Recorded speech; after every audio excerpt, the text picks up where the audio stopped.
ગુજરાતીઓનું નવું વર્ષ.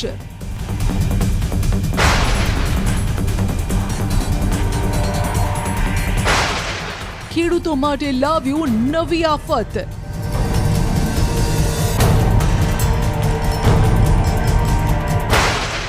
અંબાલાલ પટેલે કરી નવા વર્ષની ડરામણી આગાહી. નવા વર્ષની શરૂઆતમાં પણ હજુ વાદળવાયુ આવવાની શક્યતા રહેશે. દિવાળી બાદ બેસતા વર્ષની શરૂઆતમાં પણ વાદળવાયુ આવવાની શક્યતા રહેશે. ઉડી જશે છાપરા, તૂટી જશે કાચા મકાનો, કારણ કે 150 કિલોમીટરની ઝડપે ફૂંકાશે પવન.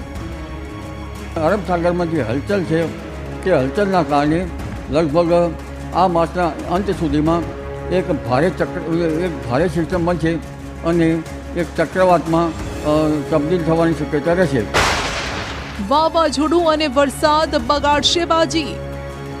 બંગાળના ઉપસાગરનો ભેજ અને અરબ સાગરના ભેજના કારણે હમણાં લગભગ બેસતા વર્ષની શરૂઆત સુધીમાં પણ દક્ષિણ ગુજરાતના ભાગોમાં અને મધ્ય ગુજરાતના ભાગોમાં ક્યાંક વરસાદ થવાની શક્યતા રહેશે. ખાસ કરીને દક્ષિણ ગુજરાતના ભાગોમાં વરસાદ થવાની શક્યતા રહેશે. દક્ષિણ ગુજરાત પર આવી રહી છે કમોસમી વરસાદની ઘાત, માટે કહીએ છીએ સાચવજો. કારણ કે આમ તો નવું વર્ષ નવા ઉમંગ, ઉત્સાહ અને આશા સાથે આવતું હોય છે, પરંતુ નવા વર્ષની શરૂઆત આ વખતે પાણીની ઘાતથી થવાની છે. જો કે રાજ્યમાં છેલ્લા 2 દિવસથી ગમે ત્યારે વાદળછાયું વાતાવરણ સર્જાઈ જાય છે અને હવે તો અંબાલાલ પટેલે પણ આગાહી કરી લીધી છે કે નવા વર્ષે ખેડૂતોને આ કુદરત ઝપવા નહીં દે. આ વર્ષમાં પણ સતત માવઠા આવતા રહ્યા. ચોમાસામાં પણ અવિરત વરસેલા વરસાદે ખેડૂતોની હાલત બગાડી દીધી. ખેતરોના ખેતરો પાણીમાં સમાઈ ગયા.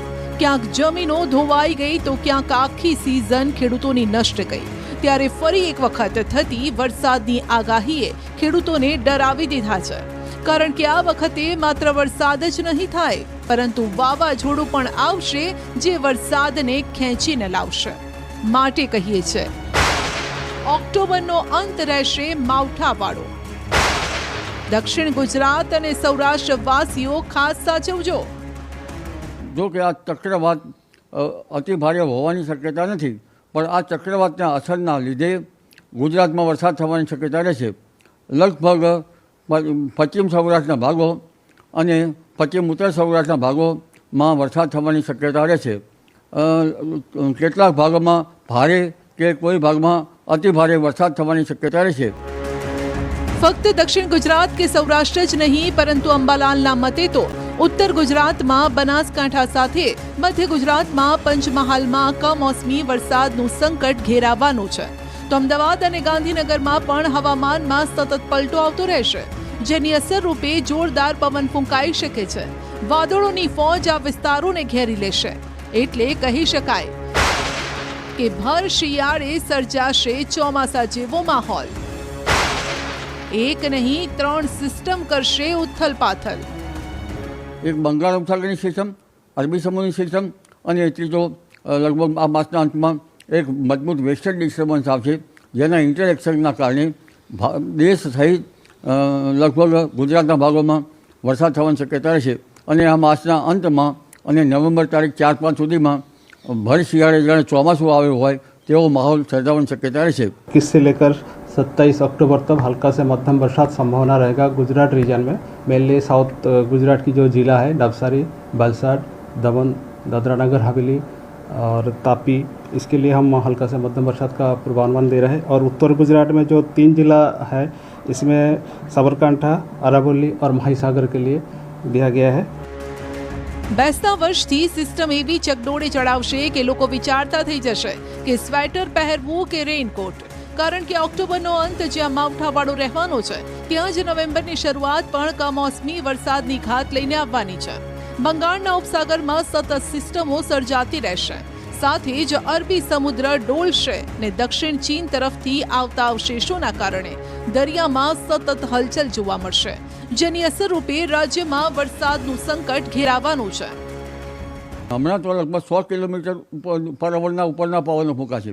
દક્ષિણ પૂર્વીય તટો પર ખબર લઈ નાખે એવું ચક્રવાત સર્જવાની શક્યતા રહેશે અને તેના કારણે અતિ ભારે વરસાદ થવાની શક્યતા રહેશે. પણ તેના ભેજના કારણે અને અરબી સમુદ્રમાં પણ સી ટેમ્પરેચર આ વખતે છે. सूरत से लेकर इधर जो ईस्टर्न साइड आपका नर्मदा साबरकांठा ये सब डिस्ट्रिक्ट में हल्का सा बारिश बढ़ने का संभावना है। और सौराष्ट्र कच्छ में जो दक्षिण जिला है भावनगर और जो डिस्ट्रिक्ट है इसमें हल्का सा मतलब हल्का से मध्यम बरसात का संभावना रहेगा।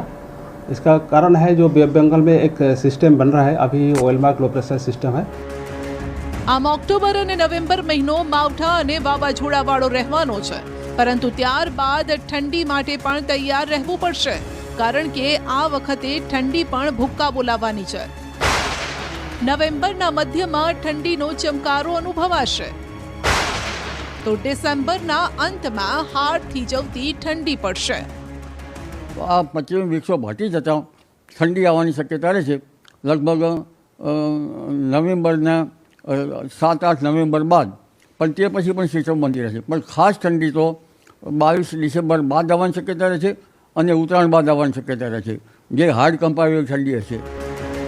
આમ 2025ના વર્ષનો અંત અને ગુજરાતીઓના નવા વર્ષની શરૂઆતમાં મોસમ તેનો મૂડ સતત બદલતું જોવા મળશે. વેસ્ટર્ન ડિસ્ટર્બન્સના કારણે ભારે વરસાદ થશે, સમુદ્રમાં ભારે પવન ફૂંકાશે ને પછી ઠંડી હાજા ગગડાવી દેશે. ભાઈ આ તો કુદરત છે, તેનો થોડી કોઈ ભરોસો થાય. તે તો મૂડ પ્રમાણે કરવટ બદલે, જેનો ભોગ આ ખેડૂતોએ બનવું પડે.